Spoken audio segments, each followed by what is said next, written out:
Welcome to a place where hearts unwind, infinite threads that gently bind, love and compassion in every line. Together we rise through space and time.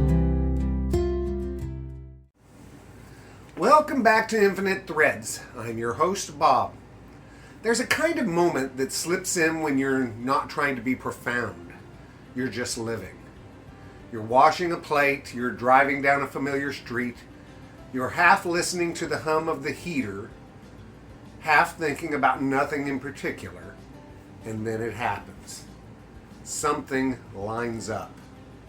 Not in a flashy way, not in a sign from the heavens way, more like a quiet click inside the chest. A subtle feeling of recognition. A song you haven't heard in years plays at the exact moment you're thinking about someone you haven't spoken to in years. A stranger says a simple sentence that lands right on the bruise you didn't tell anyone about.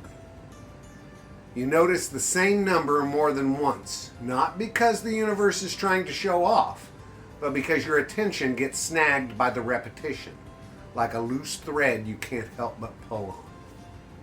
Or you meet someone and you don't feel newness so much as you feel familiarity, like your life already had a space shaped exactly like them and you just didn't know it until they arrived.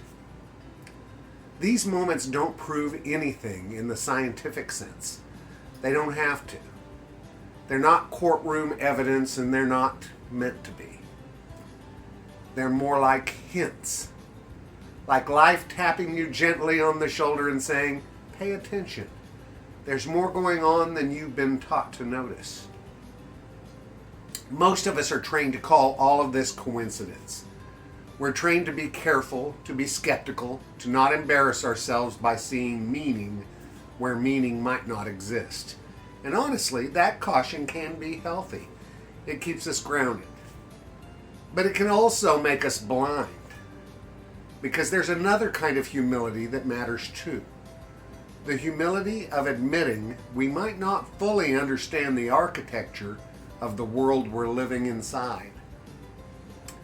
We like to think reality is mostly random and meaning is something we manufacture to cope. We like to think love is a sweet little human invention, useful, beautiful, but essentially extra, like frosting, like a bonus feature. But what if that's backwards? What if love isn't the frosting? What if love is the grain of the wood? What if love isn't something we pour into life from the outside, but something life is already built from? Something running through it, holding it together, giving it coherence. Because when you look around, the universe doesn't just exist. It organizes, it shapes, it repeats, it echoes, it makes patterns. And not cold, mechanical patterns either. Not only the kind you see in math textbooks. I'm talking about the kind you see in seashell spirals. The kind you see in branching trees. The kind you see in rivers that find their way downhill, curving and carving and refusing to go straight, like nature prefers beauty to efficiency. And then you look at human life and you realize patterns don't stop at physics. They move into hearts. We repeat stories, we revisit themes, we carry certain wounds like they're chapters that keep getting reread until something finally shifts. We find ourselves drawn to the same kind of person, the same kind of dynamic, the same kind of fear, the same kind of hunger, until we learn what we're here to learn. And even our healing seems patterned. Not tidy, not linear, but cyclical, like seasons. We make progress, then we stumble, then we understand something deeper. Then we grieve again, then we laugh again, then we realize that we're still here. We change and we don't. And somehow, both of those are true at the same time. Now, you could say this is all just the brain doing what brains do.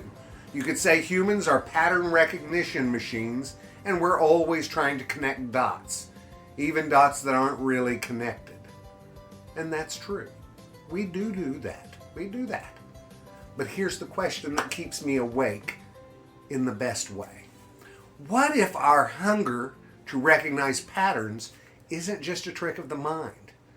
What if it's a clue about the world we live in?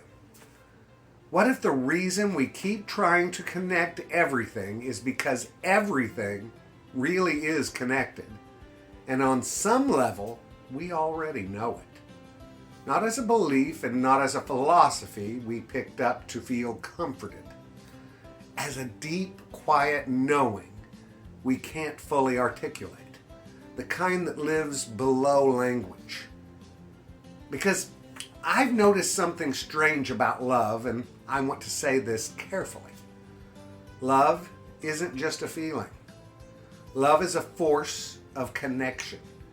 And connection isn't an ornament of existence. It's a requirement for anything to happen at all. Nothing exists in isolation. Even the most solid thing you can imagine is a swirl of relationships inside itself. Parts holding together, influences balancing, energies, and interacting. You and I are not separate little islands. We're ecosystems, we're weather systems, we're living intersections. We affect each other just by existing near each other. We absorb moods, we transmit tension. We walk into a room and know something happened before we arrived without anyone saying a word. We carry the touch of our parents' love, or the absence of it, into our adult friendships, into our marriages, into the way we speak to strangers on a Tuesday afternoon. We are shaped by people we barely remember, and we shape people who will barely remember us. That's one of the strangest truths. Your kindness can become part of someone else's internal voice, and you might never know it. So when I talk about love as a force, I'm not trying to be poetic, just to be poetic. I mean it in the most grounded way I can. Love is what makes relation possible. Love is what keeps us from collapsing into pure self-centeredness. Love is what stretches the thread between two minds and says, you matter to me. I see you. You're real. And when that thread gets stretched enough times, it becomes something that feels like structure, like pattern, like the universe isn't just a blank stage we walk across, but a living fabric that responds to the way we move through it. This is where the episode title comes from, The Pattern Beneath the Pattern. Because we can see surface patterns all day long. Habits, repetitions, cycles of behavior, history rhyming, nature spiraling, everything mirroring everything. But I'm more interested in what's underneath those visible shapes. What is the pattern beneath them? What is the organizing principle that makes a universe even capable of coherence? And I'm going to say what I believe plainly, and then I'm going to let it breathe. I believe the love force is that principle, the real thing, the thing that chooses connection over domination, the thing that refuses to dehumanize, the thing that can look at a human being, even a difficult one, and still say, somewhere in there, you are a soul. Somewhere in there, you are worth saving. That kind of love doesn't just change people. It changes the field between people. It changes what becomes possible next. And if you start paying attention, you'll notice life behaves differently when love is present. When a person feels seen, their nervous system changes. When a child feels safe, their brain develops differently. When a community is held together by compassion, the whole place takes on a different atmosphere, like the air itself is less sharp. When someone finally forgives themselves, their body loosens its grip on pain that medicine couldn't touch. I'm not saying love fixes everything instantly. I'm not saying it's magic that erases suffering. I'm not here to sell you a shiny version of reality either. I'm saying love has effects, real ones, observable ones. And if love has effects, then love is operating like a force. And if love is operating like a force, then the pattern beneath the pattern might not be random. It might be relational. It might be that the universe itself leans towards connection the way a vine leans toward light. Now let me bring this down to a human level because it's easy to float away when we talk like this. Think about the way certain experiences come back around. You face the same kind of conflict in a different decade with a different face on it. You find yourself at the edge of the same fear, just wearing new clothes. You're asked to choose again whether you'll protect your ego or protect love. And sometimes it's almost spooky how exact the repetition feels. Like life is giving you another chance to respond differently. Like a gentle retake. Not to shame you, but to offer you freedom. And if you take that chance, if you choose love instead of old reflex, something shifts. Sometimes it's barely visible, but you can feel it. A new branch grows in your inner world, a new pathway, a new possibility.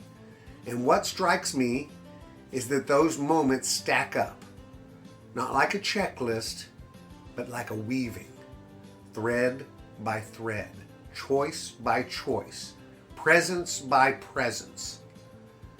And after a while, you start to sense the outline of a design you didn't consciously plan. You start to realize you've been building something with your life, whether you meant to or not. Think about it, guys. I love you all very, very much, and we are connected. I guarantee you. Now, you know what I need you to do, right? Go out and pass that on. All right. Later, Gators. Bye-bye.